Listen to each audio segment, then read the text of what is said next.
다니엘서 11장에 보시면요, 남방왕과 북방왕이 서로 하려고 여러 가지 꾀를 씁니다. 그래서 남방왕이 공주와 그에게 수행원들을 딸려보내가지고 그 공주가 북방에 가서 북방왕과 만나서 담합을 하려고 그랬는데 단합에 실패하고 맙니다. 그러고 난 다음에 거기 갔던 공주와 또 수행원들 또 서포트 해줬던, 다시 말하면 거기 보조해주고 거기 협조해줬던 사람들이 다 버림을 당한다는 기록이 나옵니다.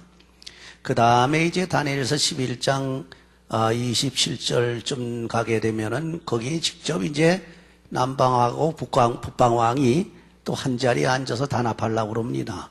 그래서 한 밥상에 앉아서 단합을 하려고 서로가 회의를 했는데, 이거 하나의 회의지 오늘날 말하면. 그런데 결국은 남방왕과 북방왕이 한 밥상에 앉았지만은 결국은 또 단합을 실패하게 됩니다. 그 실패하는 이유가 뭐냐 할 때 간단해요. 뭐 어렵게 생각할 거 없습니다.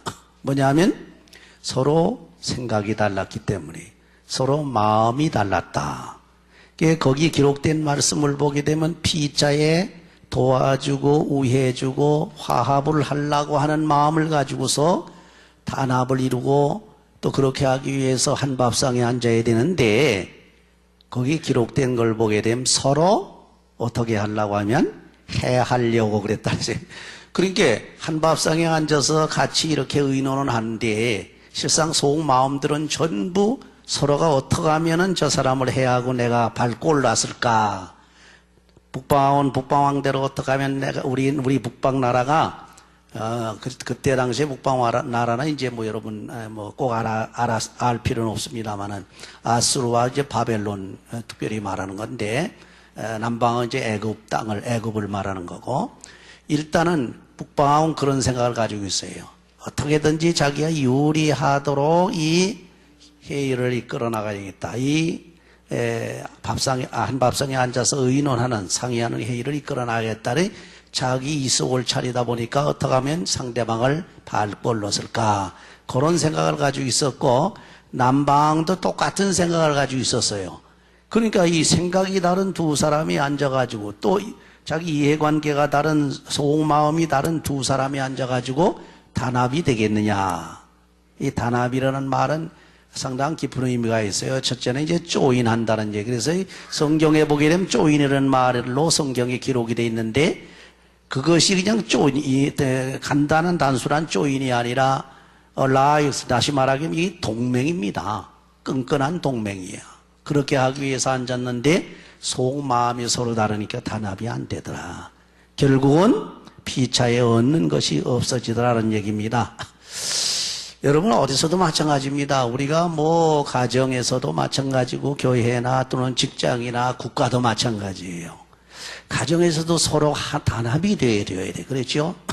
그래서 단합이 되어지지 않고 전부 말이야 다 자기가 가지고 있는 생각들이 달라가지고 서로 제멋대로 놀게 되면 그 가정이 서질 못해요. 그런 집안을 가르쳐서 무슨 집안이라고 하는지 아십니까? 그런 집안을 전부 생각이 다 제멋대로 노는 집안을 가르쳐서 콩가루 집안이라고 그러죠. 그런 집안인데 그건 안 됩니다. 회사도 마찬가지예요. 제가 아는 어떤 회사는요, 사장이 있고 회장이 있고 그 밑에 사장이 있고 무슨 부장들이 쭉 있는데 그 사람들이 전부가 한 가족들이에요.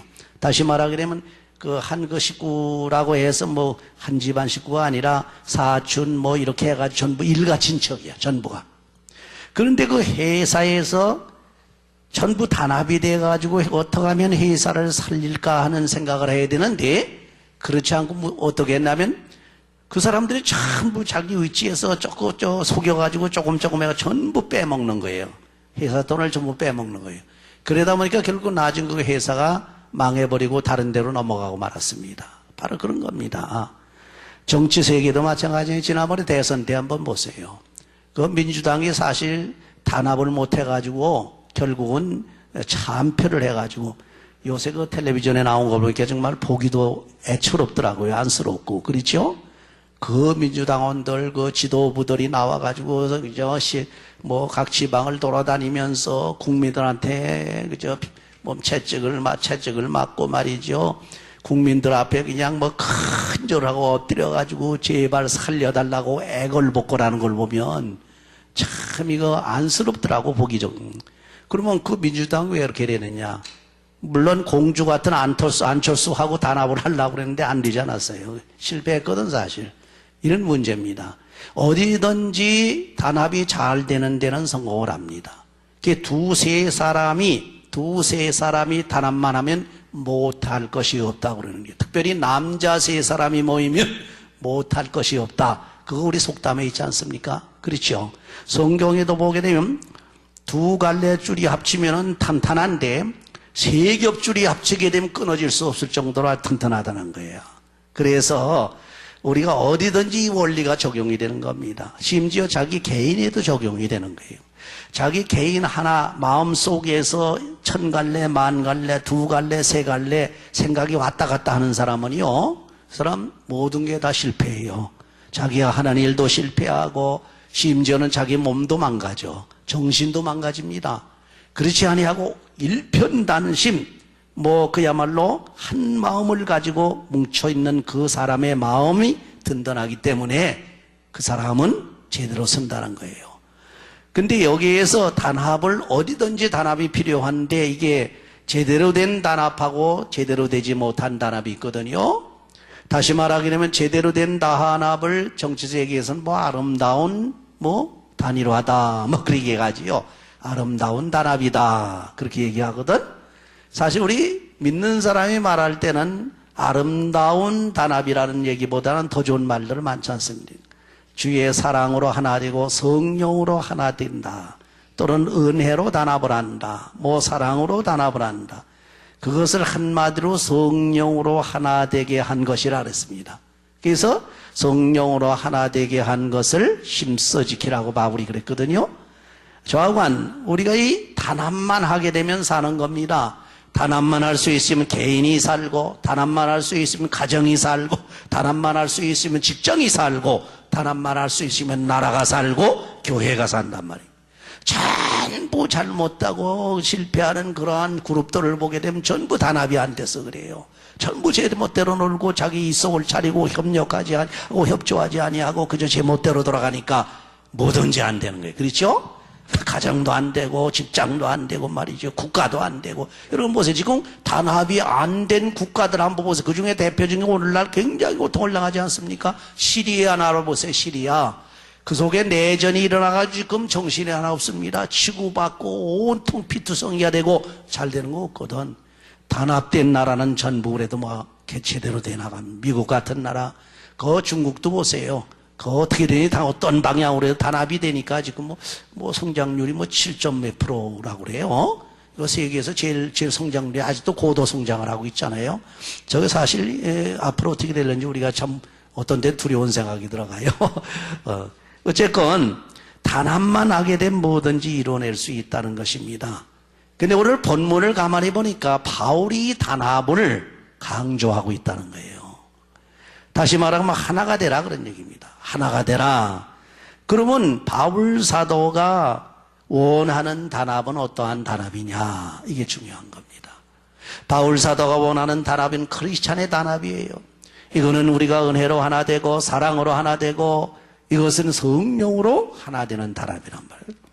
그럼 바울이 말한 단합의 쭉 내용을 한번 분석을 해서 하나하나 간단히 보시게 되면 어렵게 생각할 거 없습니다. 쉽습니다. 첫째로 바울 사도가 원하고 기뻐하는 단합의 조건이 뭐냐는 얘기입니다. 세상 사람들은 조건이 많잖아요. 그래서 정당끼리 단합을 해도 무슨 단일화를 해도 무슨 조건 때문에 애를 먹는 거예요. 그 조건에 맞지 않아가지고 헤어지고 단합하려고 큰 소리 쳤다가 빡해지고 그러지 않습니까? 이 조건이 뭐냐? 굉장히 중요하다는 겁니다. 여기 바울 사도가 말하는 조건 중에 하나가 뭐냐 하게 되면 그리스도 안에서 하라는 조건입니다. 그리스도를 떠나게 되면 아무것도 안 되는 거예요. 그리스도 안에서 어떻게 해야 되느냐? 그리스도 안에서 권면을 할 수 있어야 되고, 그리스도 안에서 사랑을 베풀어야 되고, 그리스도 안에서 서로 위로해 줄 아는 그렇게 할 수 있는, 그 위로할 수 있는 그런 조건이 될 때에 바울이 기뻐하는 단합이 되고 예수님이 기뻐하는 단합이 되고 하나님이 기뻐하는 단합인, 이게 말이죠. 그리스도 안에서 하지 아니하고 그리스도를 벗어나면 벌써 달라집니다. 그때는 뭐 전부 자기 속 차리게 되고 자기 주관적으로 자기 생각을 하게 되고 자기 생각을 가지고 권면하다 보게 되면은 그저 일방적으로 권면이 돼버리니까 상대방에서 반발하게 되고 받아들이질 않는단 말이에요. 그리고 사랑이라고 하는 것은 속임수가 내포되어 있는 세상 사람들의 사랑, 더 나아가서 위로한다는 것이 상대방을 상처를 주는 위로, 이런 것들은 단합의 조건이 안 됩니다.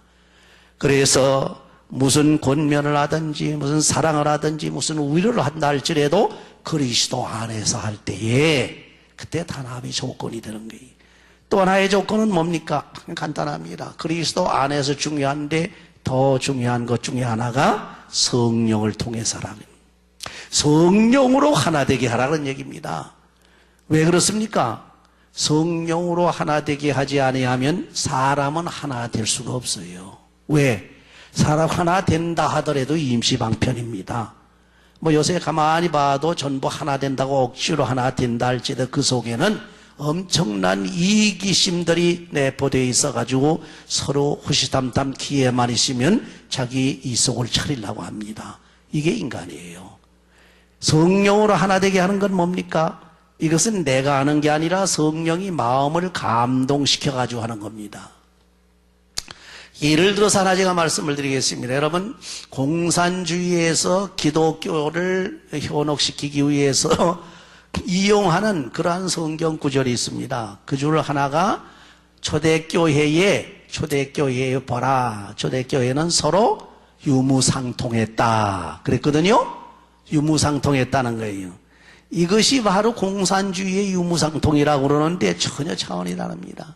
유무상통을 우리가 구체적으로 말한다 하게 되면 있는 사람의 것을 나누어서 없는 사람에게 주는 거거든.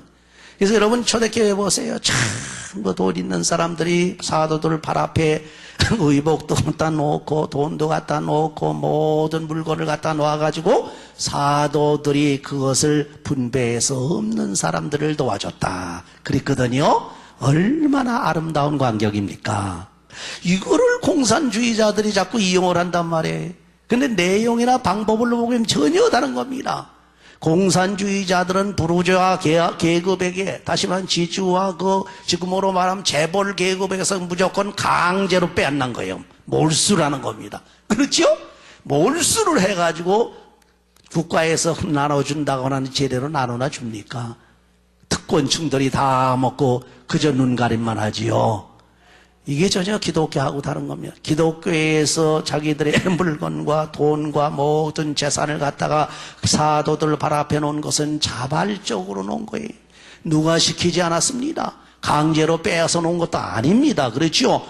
근데 공산당들은 그게 아니라 강제로 몰수를 해다가 뭘 한다고 그러는 제대로 하지도 못하고, 기독교인들은 자발적으로 한, 왜 그런 자발심이 나왔느냐 이게요. 어떻게 자발적으로 하느냐 이겁니다. 돈 싫어하는 사람이 어디 있으며, 물건 싫어하는 사람이, 재산 싫어하는 사람이 어디 있습니까? 다 좋아하는 게 인지상정이에요. 또 인간들은 다 그 욕심이 있는 겁니다. 그런데 아낌없이 갖다 내놓더라. 이거는 자기가 내놓은 게 아니야. 어떻게 해서 내놨습니까? 무엇인가에 끌려서, 감동이 돼서. 무엇에 감동이 돼서? 성령의 감동이 돼서 갖다 놓은 겁니다. 그래서 여러분 은혜를 받고 하나님의 축복을 받게 되면은 아까운 거 없잖아요. 금가락지 축축 빼놓고 말이죠. 또 돈이, 은혜가 없을 때 우리가 인색해가지고 돈 내는 거 하나님께 헌금하는 거 이거 발발발발발 떨고 말이죠. 이러지, 은혜만 팍 받아보세요. 나와 세상은 간 것 없고 구속한 주님만 보이는데, 보세요. 여러분 그 애인들하고 사귈 때에 그 애인한테 푹 빠져보세요 한번. 이렇게 얘기를 하니까 제가 푹 빠진 것 같이 생각이 모르는데 이건 누구나 똑같아요. 푹 빠져보면은 그 애인을 위해서 아낄 것이 없습니다. 아까운 게 없어요.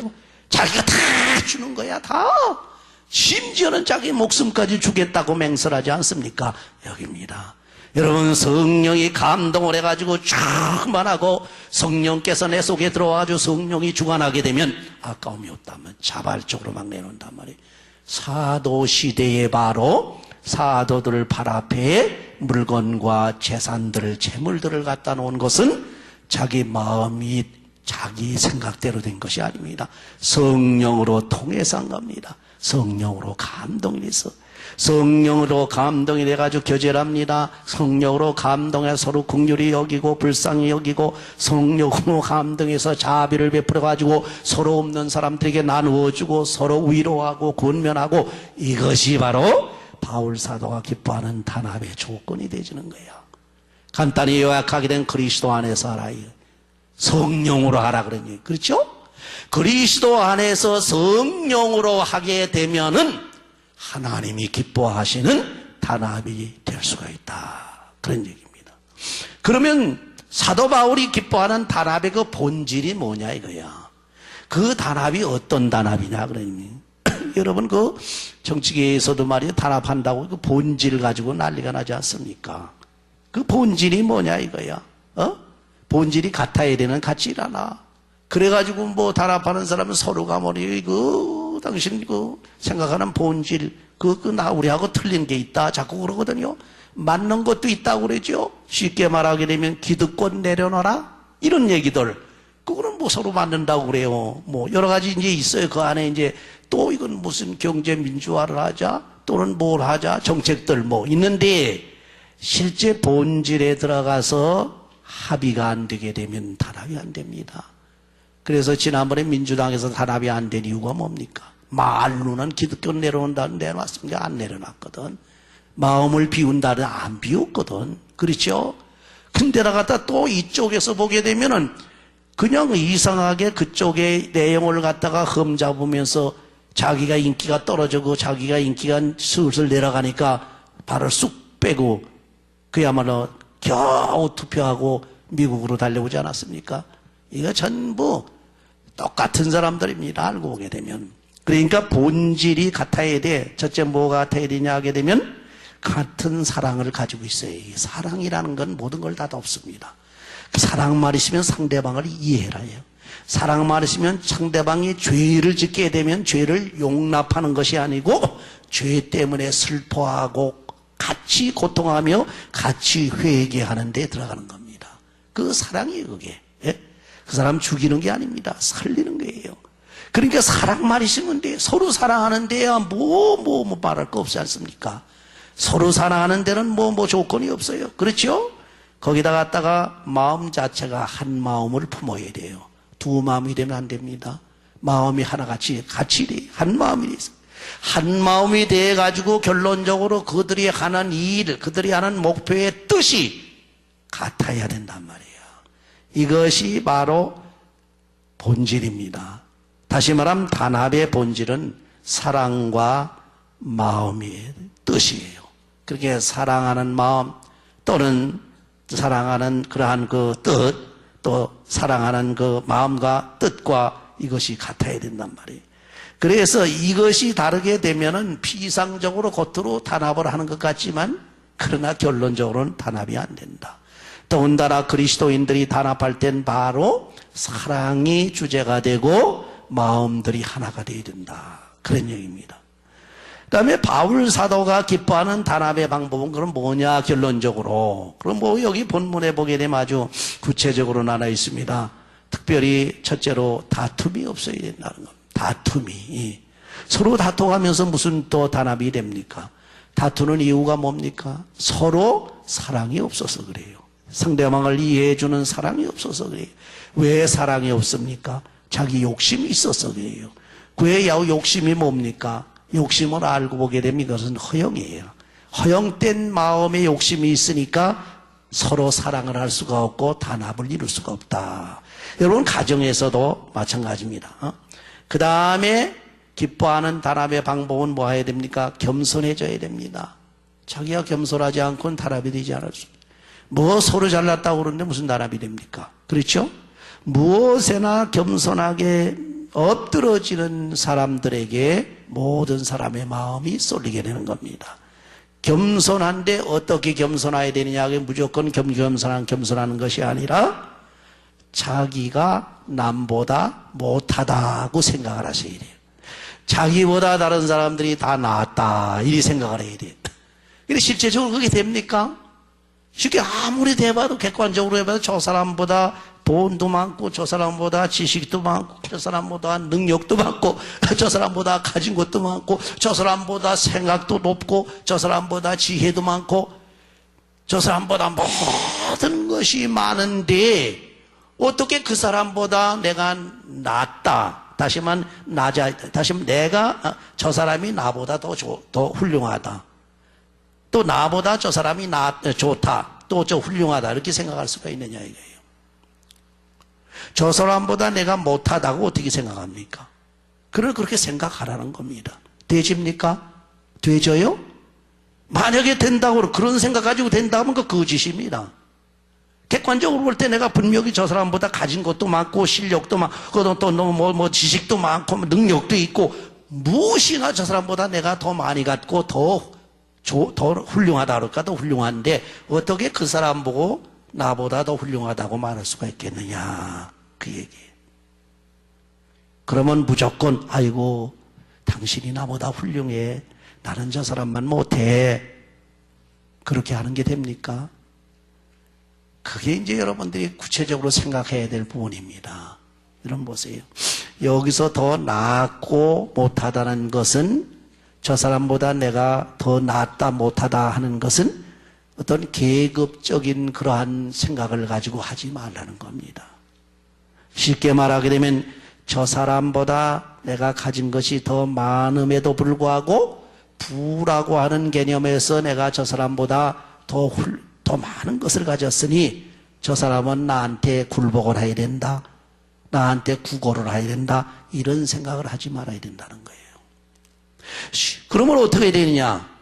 우리가 가는 방법이 있습니다. 인격적으로 저 사람을 존경해 줄 줄 알아야 돼요. 여러분 이런 얘기가 있지요?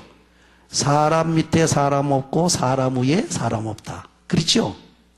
그게 평등의 원리라고 그러는데 그게 하나의 인격적으로 볼 때 사람은 똑같다는 거예요. 그래서 쉽게 사람들이 비유를 하지요. 옷을 아주 그냥 번드르르하게 잘 입고 아주 몇천 불짜리 그저 걸치고 말이죠.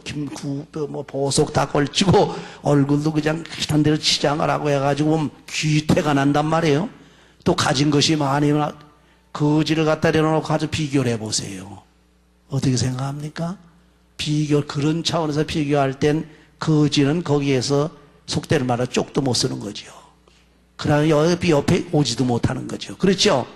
근데 실상 보게 되면 이 사람이 거지하고 똑같은 사람이라는 겁니다. 다른 사람은 어느 때 똑같은 사람이냐? 치장을 다 벗어버리면. 그렇죠? 어느 때 그걸 알 수 있느냐? 여러분이 목욕탕에 가면 알 수가 있는 겁니다. 다 벗고 들어갔는데 사장이고 회장이고 대통령이고 국민이고 노동자고 뭐 틀린 게 있습니까? 똑같거든. 인간이라고 하는 건 똑같다는 거예요. 조금 더 우리가 저 사람이 나보다 낫다고 생각할 수 있는 저 사람보다 내가 못하다고 이렇게 낮아질 수 있는 방법이 또 하나가 있습니다. 그 방법은 뭔지 아세요? 내가 가지고 있지 못한 것을 저 사람이 가지고 있는 거예요. 내가 하지 못하는 것을 저 사람이 할 수 있단 말이에요. 예를 들어서 내가 가질 수 없는 기술, 조그만 기술이라도 저 사람은 다 가지고 있어요. 아이디어를 또 가지고 있어요. 내가 가지고 있지 못하는 걸, 내가 하지 못한 일을 할 수 있는 건 그런 부분을 볼 때 저 사람이 나보다 낫다. 나보다 정말로 훌륭하다. 이렇게 생각이 되지는 거예요. 결론으로 말씀을 드리면 상대방을 갖다가 단점을 보지 말고 장점을 보라 그런 얘기입니다. 상대방의 장점을 볼 때에 그 장점으로 보게 되면 나는 그 사람을 따라갈 수가 없다 그러니 그 사람만 못하다 이 생각을 하니 그래서 이런 면에서 상대방 다른 사람을 나보다 낫게 여겨야 된다. 항상 자존심을 가지고도 자기의 자부심을 가지고 사는 사람은요 어디 가든지 자기가 제일이거든. 자기가 제일 낫다고 생각을 합니다. 그렇게 하지 말라, 그런 얘기입니다. 그 다음에 중요한 것은 단합하는 방법 중에서 중요한 게 하나 있습니다. 자기의 일을 돌아볼 줄 아는 사람. 그와 더불어서 플러스 중요한 것이 다른 사람의 일까지 볼 줄 아는 사람. 자기의 일만 돌아보는 사람은 이기주의자입니다. 그러나 자기의 일을 돌아보면서 다른 사람의 일을 내 일같이 돌아볼 수 있는 사람이 진짜 단합을 할 수 있는 사람입니다. 만약에 다른 사람의 일을 돌아보지 아니하고 자기 일만 돌아보게 되면 이기주의자고, 자기 일만 돌아보는 거죠. 그 반대로 자기 일은 돌아보지 아니하고 남의 일만 돌아보는 사람들에게 뭐 칭찬을 받았는지 모르지만 이것도 온전치를 못해요. 그래서 여러분 가정에서도 온전해야 되고 밖에 나가서도 온전해야 돼요. 그렇죠? 가정일도 잘 돌봐야 되고 나라 일도 잘 돌봐야 되고 직장 일도 잘 돌봐야 돼요. 이것이 바로 단합하는 귀한 방법입니다. 다시 말하면 바울 사도가 말하는 그러한 단합이, 가장 올바른 단합은 외형적인 단합보다는 마음이 하나 되는 게, 여러분 마음이 하나 되기 위해서는 인간은 전부 욕심에 꽉 차 있기 때문에 안 되는 게, 앞에서는 한밥상에 앉지만은 속으로는 전부 다른 생각을 가지고 있다. 욕심을 가지고 있다. 안 되니까 이 욕심을 제어하고 욕심을 무너뜨리고 두 사람의 다른 마음, 다른 생각을 하나로 묶어놓을 수 있는 능력이 있어야 되는데 그 능력을 누가 행하느냐? 성령이 하신다. 그런 거로 여러분 인간적으로는 아무리 단합하려고 되지는 않습니다. 인간적으로 아무리 화합하려고 되진 않아.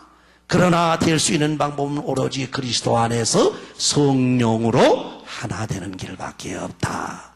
그러므로 여러분은 성령의 도우심을 바라보면서 기도하시기 바랍니다. 성령께서 도우시기를 바라면서 기도하고 성령의 도우심으로 인해서 성령이 하나 되게 하는 역사가 여러분 자신 마음속에서 먼저 이루어져야 되고 여러분 가정에서 이루어지시기를 주의 이름으로 축원합니다. 기도합시다.